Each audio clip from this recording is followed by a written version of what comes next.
What I'm going to be doing this afternoon is describing the results of some experiments that Adam Tornheim has conducted as part of his PhD thesis, and experiments that Christine Jessen has been conducting as part of her master's thesis. And I'm going to start with the work that Adam has been conducting. And the idea is to investigate the mechanism of water treating. And in this context, what we've discovered is that there is a role that water plays in enhancing breakdown of polyethylene under DC fields. And our intent is to now extend this work to determine if, in fact, water plays a similar role in enhancing breakdown under the influence of an AC field. So, let me also take a moment to acknowledge that this work clearly would not have been possible had it not been for the support of the California Energy Commission. Let me begin now by taking you back to the first presentation this morning, where Steve Boggs presented this particular working definition of water treating as a combination of electromechanical forces and electrooxidation of the polymer. I can subdivide the work that Jim and his students and I and my students have been doing in the following way. As you could see from Jim's presentation, he's largely been focusing on electromechanical forces. Adam, Christine, and I, as you'll see, have been looking primarily at the electrochemical aspects of water treating. In particular, what we're doing is identifying the electrochemical phenomena that appear to be associated with insulators that are exposed to high DC voltages. And our motivation is this relationship that we believe exists between improved understanding of the mechanism of water treating and the development of diagnostic techniques for detecting water trees in cables. The step that's going to follow the work that I'll be presenting today is to introduce an AC component to the voltage. So, to look at the influence of DC voltage, let me begin by mentioning something that I'm sure most of you are aware of, and that is that there have been a number of mechanisms of electrical breakdown of insulators, in particular polyethylene. And each of those mechanisms, although they're widely different, can be widely different, share one feature in common, and that is that they all require the injection of electrical charge into the polyethylene. What we have found is that the injection of this electrical charge into the polyethylene is facilitated by the use of electrical contacts that are made of aqueous electrolytes rather than of metals. Now, this might seem counterintuitive, that if I have an insulator and I'm clamping it, making electrical contact with it by two metals, I actually have a more difficult time getting charge into that insulator than if I had replaced those metal contacts with an aqueous solution. But I think you'll see from the experiments that Adam has conducted that that is indeed exactly the case. So, with this understanding, our view then is that water might contribute to the breakdown of insulators in DC service. And charge injection from aqueous electrolytes might also then be the cause of, or at least contribute to, water treating when polyethylene is subjected to high AC voltages. So here's a schematic of the experimental apparatus that we're using. At the very middle of this cell is a very thin piece of polyethylene. It's 50 microns thick. And on either side of the polyethylene, we have two different aqueous solutions. And these are our electrical contacts to the polyethylene. Our electrical contacts to the aqueous solutions are two platinum electrodes. And those platinum electrodes are driven by an AC or DC power supply. And the experiments I'll be showing you today were conducted using a DC voltage, high DC voltages. To measure the currents that are flowing through the circuit, that is, that are being driven through the polyethylene, we have a picoammeter. So it's a relatively simple setup schematically, and the way it looks in practice is as you see here. We have two L-shaped glass tubes. And where those two glass tubes are brought together, at their junction, we place a thin piece of polyethylene, a 50 micron thick piece of polyethylene. And on the one half of the cell, we place one electrolyte. And on the other half of the cell, we place a second electrolyte. This second electrolyte, in all cases, is our base electrolyte, which is just a 1 molar solution of sodium chloride, just a little bit of salty water. Our platinum electrode connected to the picoammeter and the high DC voltage supply.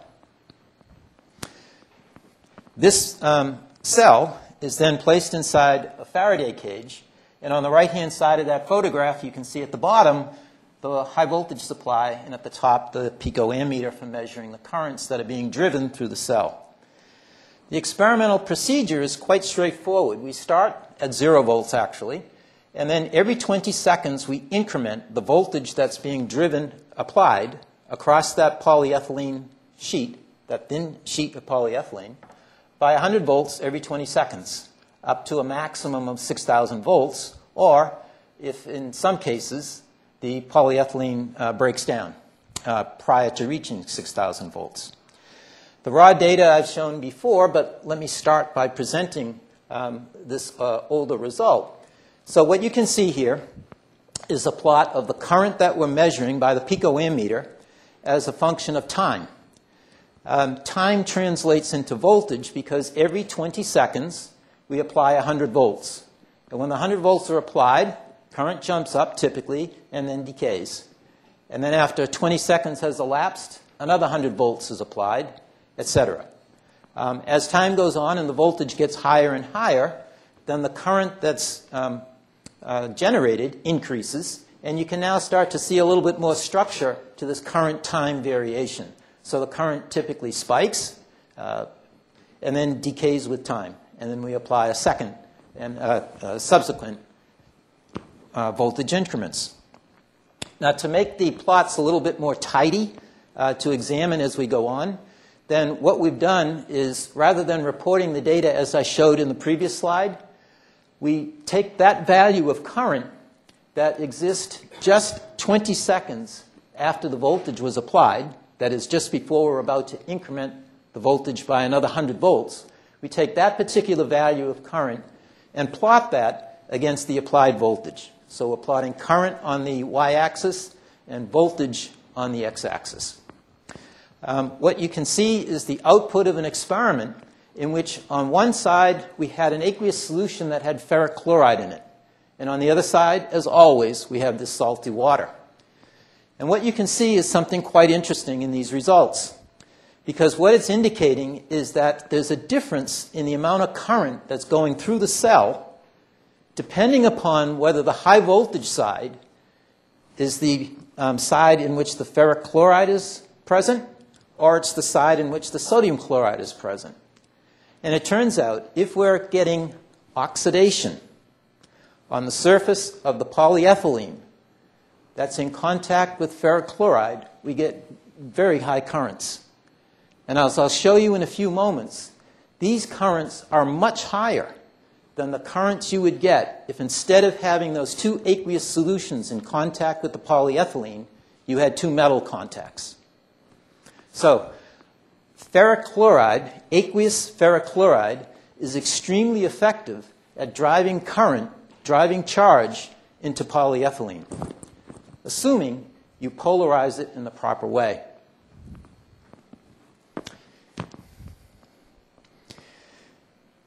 To illustrate just how effective the ferric chloride is, and to indicate that it's not simply having any kind of water in contact with the polyethylene that's going to give you this charge injection, in this experiment down here shown in red, we replaced the electrolyte on the side that contained ferric chloride with sodium chloride. So we had salty water on both sides of the polyethylene.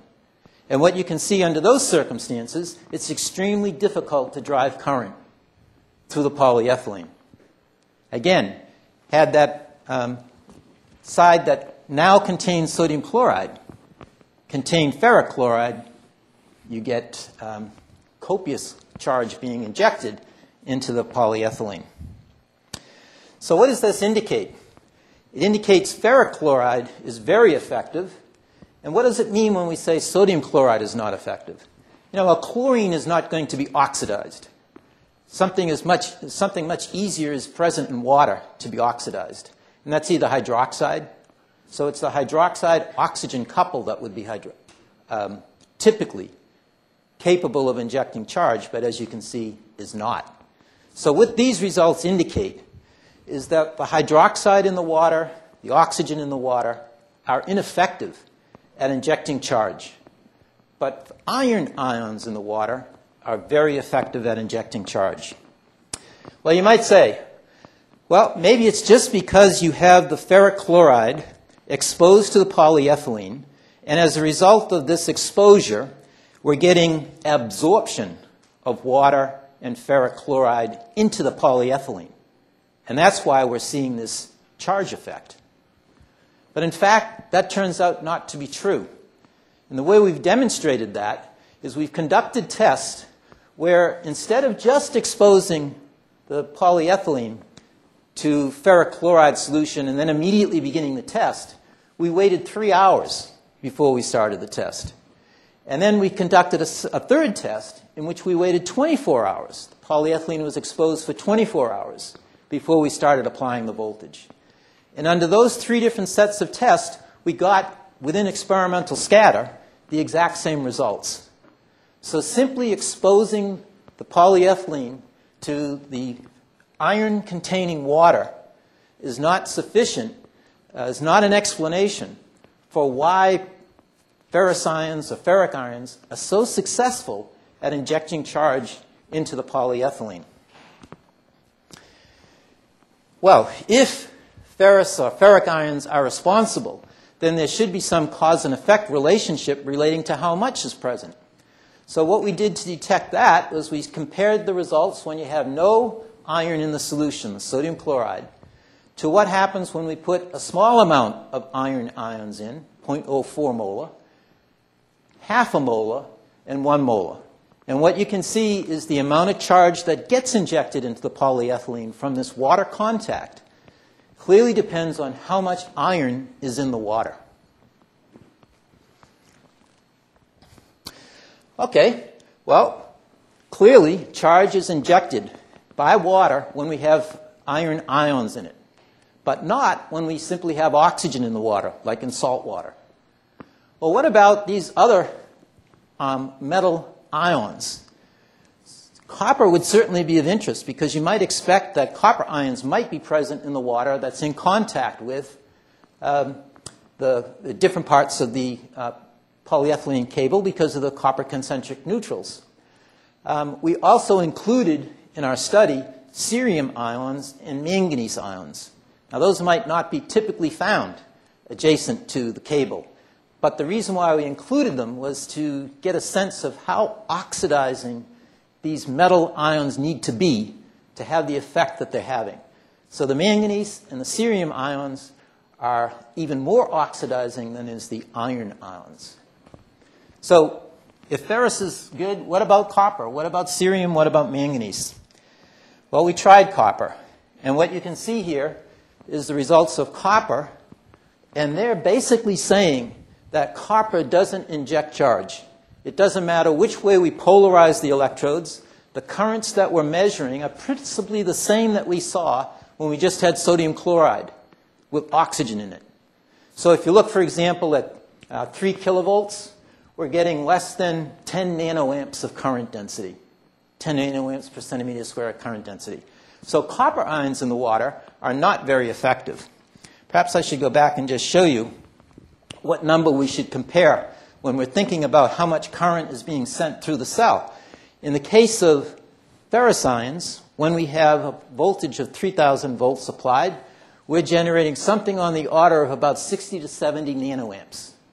60 to 70 nanoamps. And again, in the case of copper, at that same voltage, it's on the order of about 5 nanoamps. So well over an order of magnitude different current comparing copper to iron. So copper is clearly ineffective at injecting charge. Manganese. Manganese, we're getting more current under a certain polarity. Turns out a different polarity than what we got when we conducted this experiment with iron in the water. That is, copper, remember, only was passing about 5 nanoamps, which is down here. Manganese is now passing about 20 nanoamps. So manganese is more effective than copper. Not as effective as iron. Remember, iron is up around 70 nanoamps. In addition, manganese, the polarity of the cell is completely reversed when we're getting current passed through the cell with manganese in it compared to with iron in it. It's all getting a little confusing, but hang on. We're going to bring this all together. Lastly, cerium. How effective is the cerium? Basically, cerium is not very effective at all. Down at 3 kV, we're passing about 10 nanoamps of current. So basically as effective as oxygen is. So, to summarize all of these results, I'll show you 3 curves. The lower curve represents the amount of current that's being passed through the cell when we have aqueous sodium chloride, just salt water, as the contacts. And in addition, this particular set of data is for the case in which our contacts were solid metal, Galenstan. It's a liquid metal, electrical contact, have an ohmic contact, consisted of gallium, indium, and tin. So it's a low melting point metal that gives us good electrical contact with the polyethylene. So with these metal contacts, as I had told you, they're not as effective as injecting charge into the polyethylene as are some of these aqueous solutions. So with a metal contact, just salt water, very little charge injected. With manganese, a little bit of charge injected, but the polarity is opposite to what happens in the case of iron. With iron, lots of charge injected. So it appears that iron is nearly unique in its capability to inject charge. So how do we account for this near unique ability of iron to inject charge into low-density polyethylene? Well, first, let's try to explain the influence of voltage polarity. That is, when we inject a lot of charge by the ferric system into polyethylene, we have the voltage polarized in a certain way, plus to minus. If we want to get that a small amount of current injected by manganese, we actually have to reverse the polarity. So let me explain why that is to begin with. Let's take a look at the energy of electrons that are in the water. And why are we doing this? Well, we're trying to get electrons to go from the water into the insulator. And the only way that's going to happen is if the energy of the electrons in the water have a value of energy that's similar to the energy that's available for those electrons to have inside the polyethylene. Those two don't match, we're not going to get charge transfer. Okay, so what I'm showing you here are the different places where electrons can reside inside an aqueous solution, depending upon their composition. They can be in oxygen or water. They can be in these iron ions that we're putting in. They can be in manganese. They can be in copper, for example, in those solutions. And what we're showing over here are the theoretical values of the energies of the electrons in those aqueous solutions. And what I'm showing you in the final column is the experimentally determined value of the energy of the electrons in these solutions. And what's kind of interesting is that you can see in the case of the iron ions, the values of the energies of those electrons sitting in the water are nearly exactly equal to their theoretical values. In the case of manganese, the same thing is true. In the case of copper, it's off, and I'm not sure why. In the case of oxygen, it's off, and I am sure why. But it's not important to go into right now. What's SCE? That's the reference electrode that we're using with which to measure these energies, and it stands for the saturated calomel electrode. Calomel is mercury chloride. Okay, So if I put that information graphically onto this plot of, let's say, a pseudo-band structure for polyethylene, we can say that polyethylene has a conduction band edge that's somewhere just below 0, maybe a half eV below 0, and it has a valence band edge that's maybe somewhere on the order of about 8 eV or 8.5 eV below that. So the band gap is something on the order of 8 eV, 8 or 9 eV. Okay, Steve? Yeah. So what that means is that there's lots of electrons down here.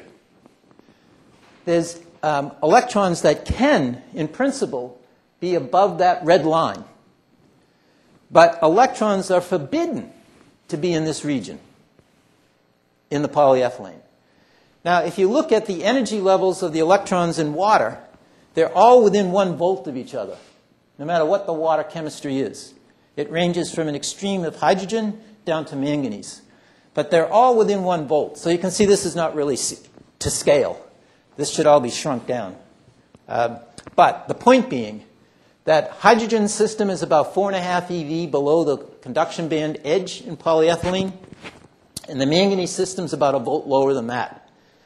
What all this says is that all of these electrons that are in the aqueous solution, no matter what the chemistry is, they should not be able to get into the polyethylene because there's no place for them to go.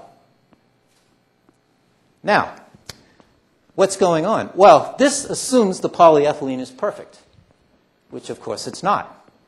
There are lots of states that are permissible. No, there are lots of states that are possible in here, depending upon compositional impurities in the polyethylene, and perhaps even states down here or a little bit up there associated with structural defects. So it is possible, if we have in particular chemical impurities in the polyethylene, that those states can accept electrons from the iron or the manganese. And apparently, those states do. There are states there. Otherwise, how do the electrons from here get into here? In case of perfect polyethylene, it does not happen. So the fact that electrons are going from here into here says there's some kind of a state in here, probably associated with a chemical impurity. So what this all means then, in terms of iron relative to manganese, under conditions of polarization, where we're getting charge injected into the polyethylene by iron, the polarity is such that we know oxidation is taking place on the surface of the polyethylene. Now, what do I mean by oxidation? I'm not talking about oxidation of the polyethylene. I'm talking about oxidation of what's in the solution. So, when we're getting charge injected into the polyethylene by the iron system, oxidation is taking place here. The only species that can be oxidized is the ferrous. For it to be oxidized, it has to inject an electron into the polyethylene. That means there's a state here, impurity, and it's empty. So the electron goes from the ferrous into the polyethylene because there's a state here. In the case of manganese, what we know is the polarity is reversed, meaning reduction has to be taking place on the surface of the polyethylene. That means a hole is in fact being injected from the system, a hole is being injected into the manganese. No, I got that wrong. I can confuse myself very easily. A hole is being injected from the manganese into this state here. Meaning, and this is all quite, although I'm confusing myself, it's all quite reasonable that that the states down here are filled and the states up here are empty. Higher energy states are empty, lower energy states are filled. That makes sense. Okay, so this state is apparently filled. Manganese apparently is well matched to accept an electron from that state. This state is empty. Iron is presumably well matched to put an electron into that state. That's why we're getting charge injection. So that's what I said. So again, what's so special about the iron system then? Why is it that iron can inject electrons, but manganese only a little bit, copper not at all, oxygen not at all, and cerium not at all.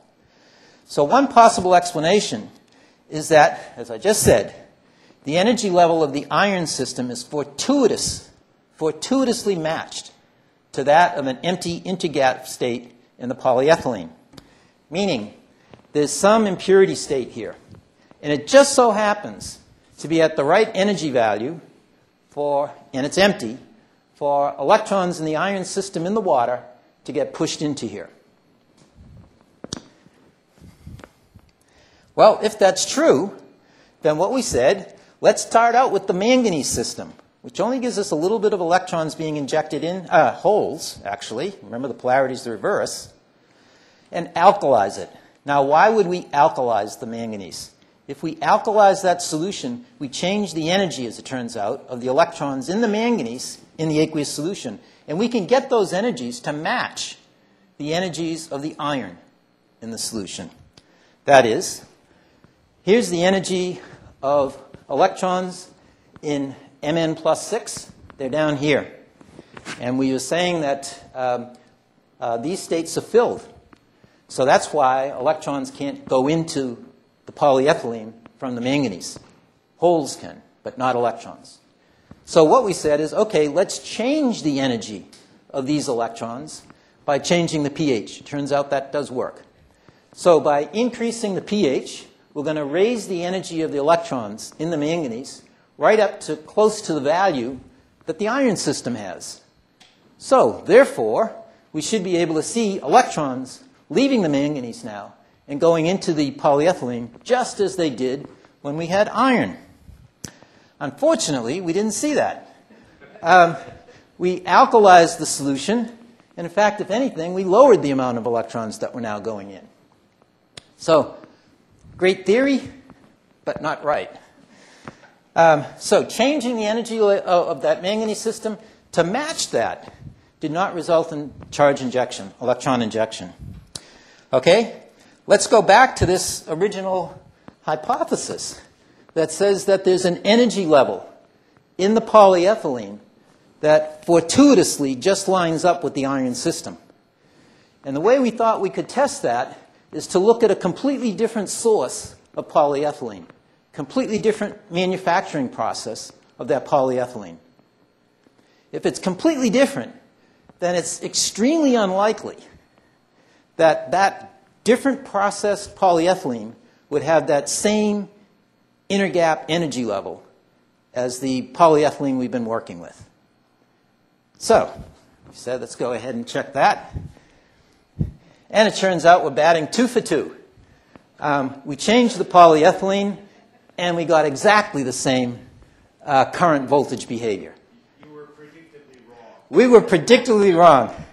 There's something about being consistent. When you're finished, I'll show you the solid-state structure of polyethylene with the impurity states caused by chemical impurities in the polyethylene. I have it on my computer. Okay.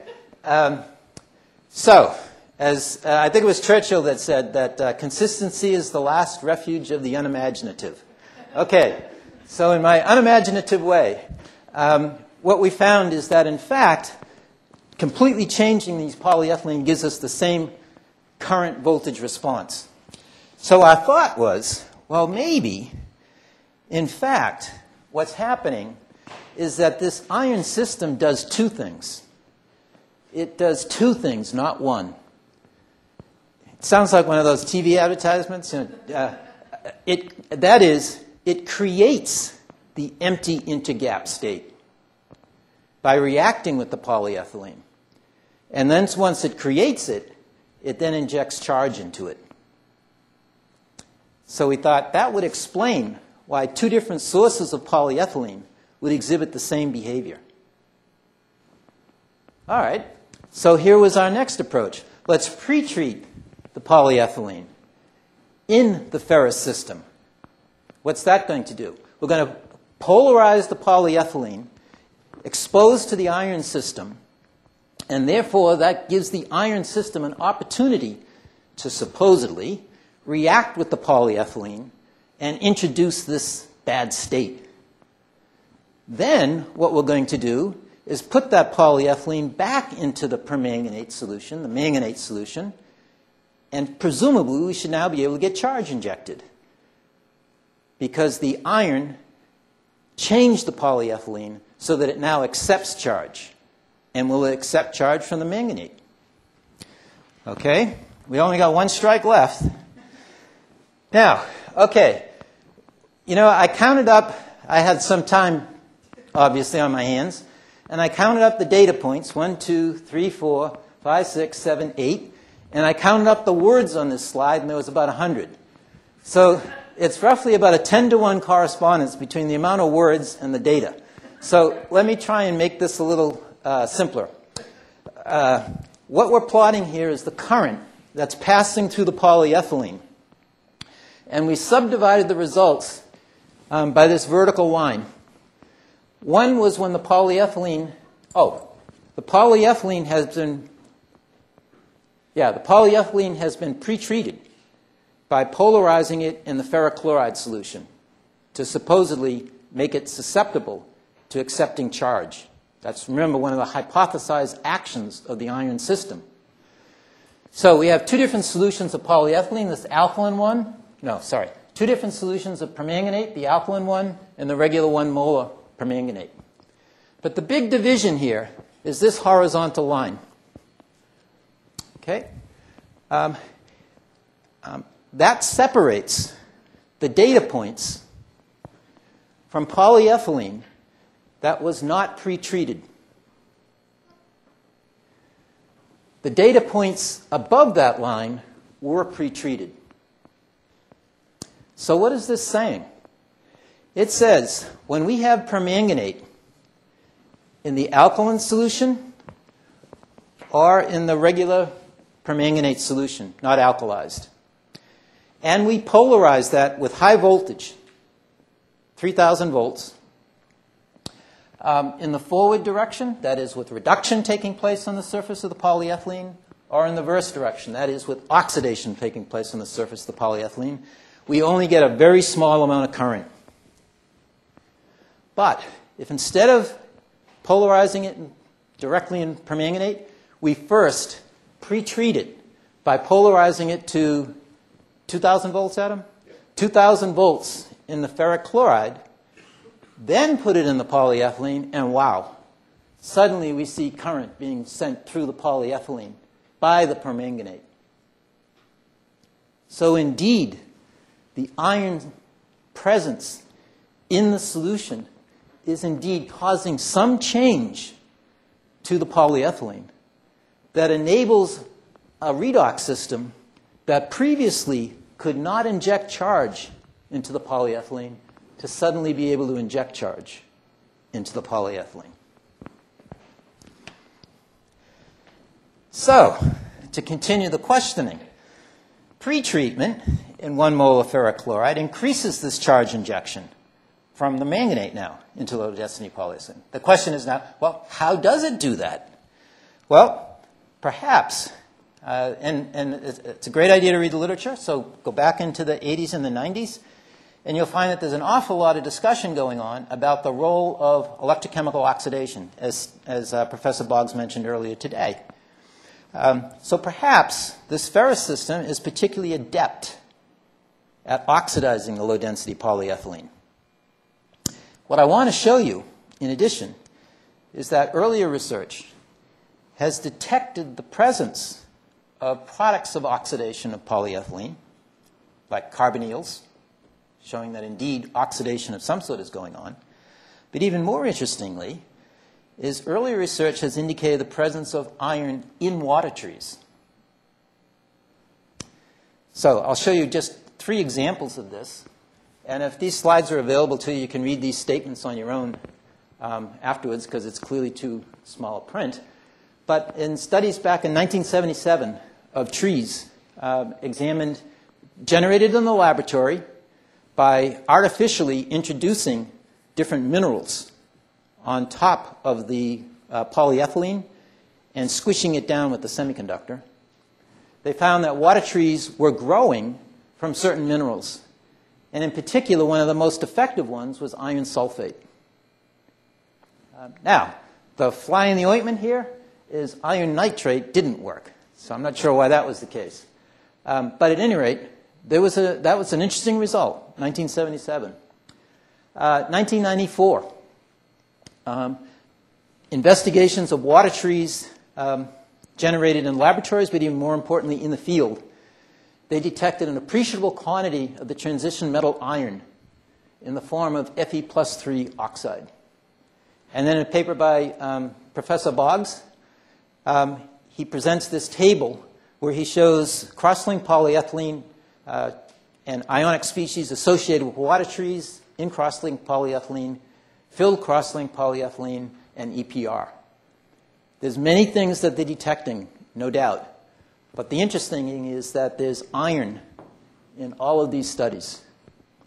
So the fact that we're finding in the laboratory that iron is very effective at injecting charge into the polyethylene, the fact that iron is detected in water trees suggests that, in fact, maybe there is a role that iron is playing in injecting charge under AC conditions in water trees. So in summary, what we're showing is that the iron system readily injects electrons into low-density polyethylene. But iron isn't merely bad all by itself. It appears to be bad in this regard in that not only does it inject electrons all by itself, but it enhances the injection of electrons by other species. So the presence of iron can make things worse. Tell me who your friends are, you know? So here, manganate, pretty much benign, but add iron and manganate suddenly becomes a bad actor. So results now that I didn't present today that I wanted to quickly mention is as follows. That is, once inside the low-density polyethylene under DC conditions, the electrons injected by the iron behave like electrons injected by any other solids. It's just that you get a heck of a lot more of them. So all of the theories of electrical breakdown, they're still relevant. We haven't addressed those at all. This doesn't impact those theories at all. What we're really showing is simply that all of the stuff that the theories presume, which is electrons are in there, we're showing how they can get in there more easily due to the presence of the water. The other set of experiments that I'm not showing you is that with this electron injection enhanced by the iron, you do get electrical breakdown at much lower values of voltage in low-density polyethylene. So again, I'm not going to go through those results. How much time do I have left? Well, you know, the one speaker quit, but I think you're just on time. Okay, okay. Okay, so if I could have five more minutes? Yeah. Okay, so what we now want to do in our future work is find out how bad is iron. And that is, does it enhance the electron injection from species other than manganate? So, for example, look at species that might be more likely present. Copper in the water, oxygen for sure. Will iron cause these species to suddenly become bad actors? Obviously, we need to look at AC voltage. I'll leave that as it is. Again, our driving force here is that mechanistic understanding of how these water trees are generated will eventually lead, we're hoping, to a better method, improved methods of detecting water trees. Okay. Let me quickly show you then some results that Adam conducted in conjunction with Christine. And in fact, I think it might be true to say Christine did more of the labor here. The experiments that she had to do were more time intensive. Quickly, what she was trying to do was determine what the iron might be doing to the polyethylene. And the way she was doing this was to measure the impedance spectroscopy of these thin film polyethylene samples before they're exposed to iron and then after they're exposed to iron with high voltage. Does anything change? Certainly, we know that something changes because we can have manganese inject electrons as a result of the presence of that prior exposure to iron. So quickly, this is an impedance plot, modulus versus frequency. And the frequency goes from about 100K down to, wow, that went really low. You did spend a lot of time. Below a millihertz. And the phase angle over here. And you'll see these points look like they're double struck.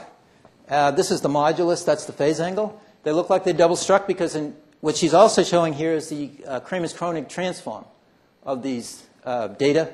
And the fact that they transform so well indicates that, in fact, the data is quite valid. So we're basically seeing that these, as you would expect, that the low-density polyethylene is basically behaving like a capacitor. Okay? That's before applying this 2,500 volts and exposing it to iron. Well, we apply the 2,500 volts while it's exposed to iron, and we get basically the same data.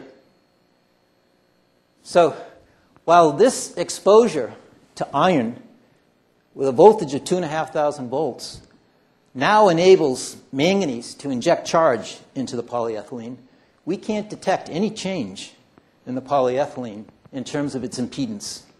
Looks exactly the same. After breakdown, that is, if we apply a voltage that's a little bit too high, in this case, 3,000? That was 6,000. 6,000. Okay, this is really high. 6,000. You can see the impedance has changed markedly. Now, when this breakdown has taken place, you can examine the polyethylene under an optical microscope, and you don't see anything. So the breakdown, the nature of the breakdown is not something obvious in the sense of a hole is blown into this 50-micron thick piece of polyethylene. It's either happened at such a local scale that we can't resolve the hole, or perhaps it's caused a chemical change more than a physical change. But in any event, the presence of that, the breakdown has markedly changed the impedance from one in which the modulus versus the impedance versus modulus, the modulus of impedance versus frequency has a slope of about -1, a pure capacitor, to the case where you can see now that we have a relatively low resistance introduced as a result, and we have at least 2 capacitances. So we have a completely different equivalent circuit representing the impedance. And that particular set of data, once again, does transform. Okay, so there's no changes in the impedance spectra of polyethylene as a result of these changes that allow charge to be injected more easily. So this might say that, again, the changes that the ferrous are causing in the polyethylene are really at a very local scale. And we're not really detecting them as a result. Alternatively, it's something we haven't thought of yet. Future work. We want to simultaneously probe by Raman and impedance the low-density polyethylene to see if the combination of those 2 probes can't tease out what's been happening to the iron system, to the polyethylene exposed at high voltage to the iron. Now, the last 2 slides that I'll show are work that Christine has been doing, trying to characterize the corrosion products on the copper concentric neutrals. And the reason why we're doing this is as follows. Our colleagues, Dick White, Igor, Paul Wright, are very interested in being able to, as you know from the presentations today, to be able to detect corrosion damage to concentric neutrals. Jim Evans has been doing some calculations as a way of guiding the work that theoretically guiding some of the measurements that Paul, Dick, and Igor and their students are doing. Those calculations that Jim and his students are performing would be greatly aided if they knew what the dielectric properties of the corrosion product on the copper were. And so Christine is conducting experiments to measure the dielectric properties of the copper corrosion product. Now, I'll quickly show you that Actually, this sounds kind of straightforward, but it's not. It turns out that you may have an easy time corroding copper out there in the field, but if you try and corrode copper in the laboratory, it's not as straightforward as you might think. We can get inhomogeneous corrosion products. That's not a problem. In fact, that's what you get in the field. Expose it for years, you come back and the copper looks a little patina here, a little patina there, but it's very uneven. And that is a sample, or a corrosion product distribution, that's extremely difficult to measure impedance on, because impedance requires everything to be uniform. So one of the difficulties, one of the challenges that Christine had was to quickly create in the laboratory a corrosion product that's similar to the corrosion product that develops over years in the field, to do it in a day or less, and to do it so that the copper is uniformly corroded, and then be able to measure the impedance of that. After many tries, many efforts, a lot of hard work, she's able to generate, as you can see here, on a copper concentric neutral, a really uniform corrosion product. She does that work in this particular cell, and she measures impedance under certain conditions in that cell. And I'm going to just flash through these slides right here to show you differences in the impedance of that copper corrosion product depending upon what the copper corrosion product is sitting in. So here it's sitting in one particular aqueous solution. You don't need to worry about the details of that for the point I'm trying to make. So I have one aqueous solution here, and she generates this particular impedance pattern. The black is the modulus, the red is the phase angle. Change the electrolyte. Well, this just shows, that's the same data, but just showing that it transforms. Change the electrolyte, and I think you can see easily that the impedance changed completely. You now have at least 2 time constants. Third, transforms. Let's use Gallinstan as a contact. And this was awful. You don't even need to, you can see this won't transform. In fact, Christine proved it didn't transform. Gallinstan is a real issue. So you have to end up using this awful material called mercury. But it's a great electrical contact. So what you saw is 3 different environments in which the product is immersed. 2 different aqueous solutions and mercury. And what you saw was 3 different impedance spectra. The one constant in all of those is the corrosion product. So by comparing and extracting from those 3 different impedance spectra the common feature of impedance, we can get the impedance associated with the corrosion product. And from that, we can extract the capacitance of the corrosion product. And from the capacitance of the corrosion product, we can extract the dielectric constant of the corrosion product. So that's the approach there.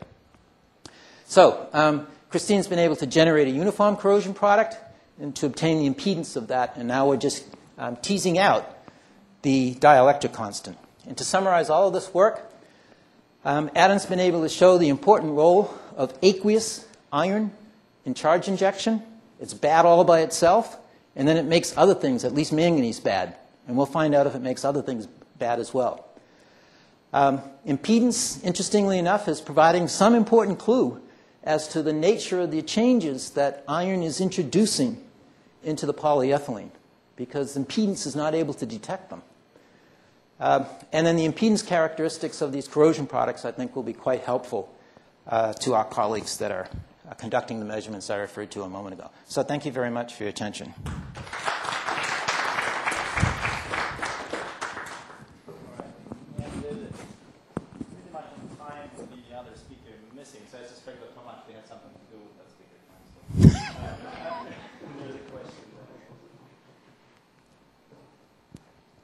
The chemical impurities in polyethylene, I think, are fairly predictable. You're always going to have carbonyl because the reactors in which the polyethylene is made on an industrial scale are never tight. So there's always some oxygen that gets reacted. And you're going to have vinyl groups. You're going to have conjugated double bonds, so forth and so on. And I've got a graduate student at the University of Toronto who's spending his PhD using density functional theory to quantify the states that these impurities create in the band gap of polyethylene. So I've got those data with me if you'd like to see them. Oh, excellent. Just to tease me a little bit, are they pretty deep? You're talking about being above the valence band? Yeah. Yeah, there are a couple EV. There are some states a couple EV above the valence band. It looks like the highest one is the conjugated double bond. Mm-hmm. Great.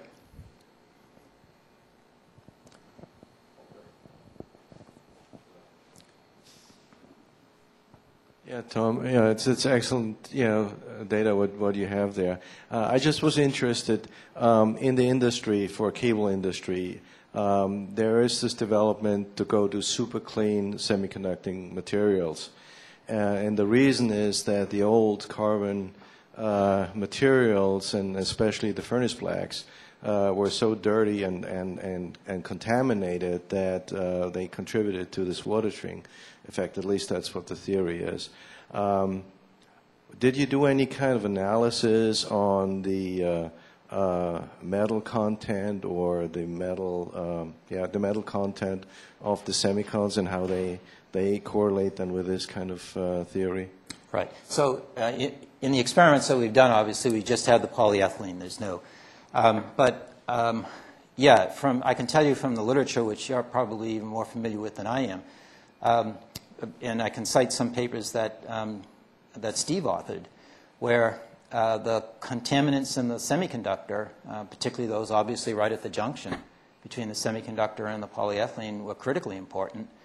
And you're right, a lot of the early literature pointed to the fact that carbon black was, they thought, a major source of contaminants, particularly sulfur and iron. So yeah, I think your point is well made, that contaminants are critical in this particular instance, particularly along the lines of the work that we're talking about here, because there has to be some source of iron. And I don't know if, I think it was at the last TAC meeting where you mentioned that there was some seismic structures underground that were present, like, for example, in San Francisco, that were used to support cables or were used to support conduits. And I was just wondering if those kinds of structures, might also be, sources of iron.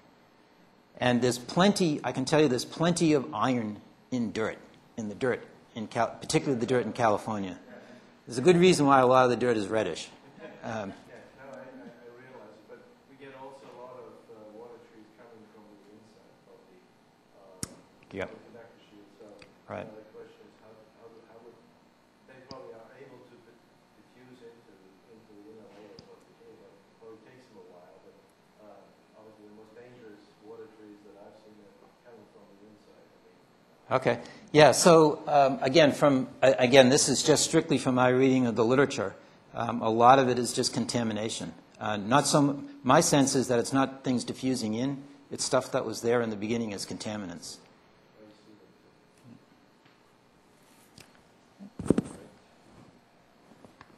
Okay, let's thank our speaker again.